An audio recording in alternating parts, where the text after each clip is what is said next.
assets amounting to 1295 crore, including claim recoverables of 919. So there is no write-off as per MIL, as per the Malé Airport issue is concerned. Let's move on. Let's talk about Barmer Lorry.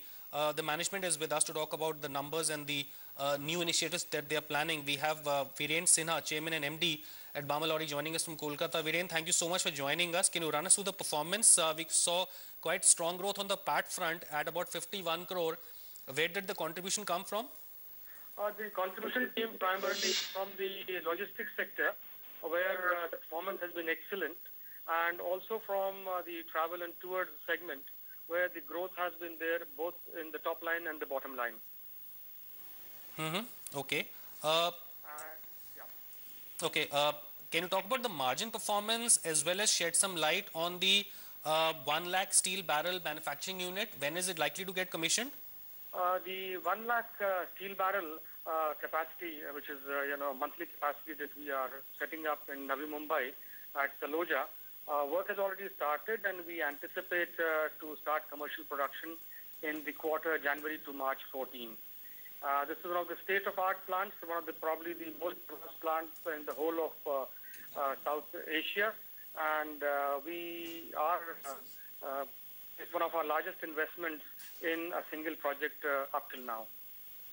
Okay. Can you talk about for FY14, what's the game plan? There are so many reports about Barmer Lorry. One report suggests that you plan to acquire a domestic tour company to strengthen your leisure package tour business. Can you add more color to that? What is the size of this acquisition? By when is it likely to get concluded? No, in fact, it's at a fairly basic stage of discussions. We are exploring the possibility of acquiring this company, which is a fairly small company in the leisure business. And Barmer Lorry, as you may be aware, is very, very strong in the ticketing business. About 90% of the turnover of the tours and ticketing business comes from ticketing only, and only 10% is from the leisure business or the LTC business. We want to expand that and make it about 30 to 35% of our tour and travel turnover. And that is why we are not only looking at acquiring something, we are also looking at organically growing this part of the business of Barmer Lorry.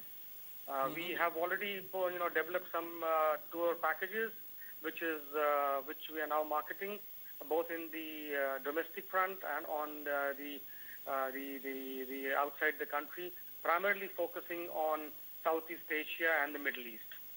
Okay. What about Dankuni Logistics Park? How much are you investing? When is it likely to get commissioned? Basically, we have planned an investment of about 500 crores in the next 2 years, 2.5 years, which comprises investment in multimodal logistics park in Visakhapatnam, which is in a joint venture with the Vizag Port Trust. This is about a 220 crore project. Then we are looking at setting up a logistics park. It is not in Dankuni. Dankuni we had planned, but we had aborted because we couldn't get the necessary approvals from the government of West Bengal. Now we are looking at something which is closer to Kharagpur, and it is a similar size ticket investment of about 150 crores, covering over 50 acres of land. And we are in the process of acquiring the land, and we hope to commence operation in about 18 months' time from now. We're also working on setting up a cold chain facility, which would comprise about 7 cold chain temperature-controlled warehouses and providing a total cold chain solution to the customers. The first 3 should be started in the next 12 to 15 months, starting with the National Capital Region, somewhere around Mumbai, and then at Hyderabad. So this is the investments that we are planning in the next 2 to 2.5 years. Okay. All right, Viren. Thank you so much for joining us, and I appreciate your patience. Thank you so much, as always. Pleasure having you with us, and look forward to more such interactions. Thank you so much for your time. Let's take a break right now. We'll come back and discuss the markets. We'll also talk about the F&O action as of now.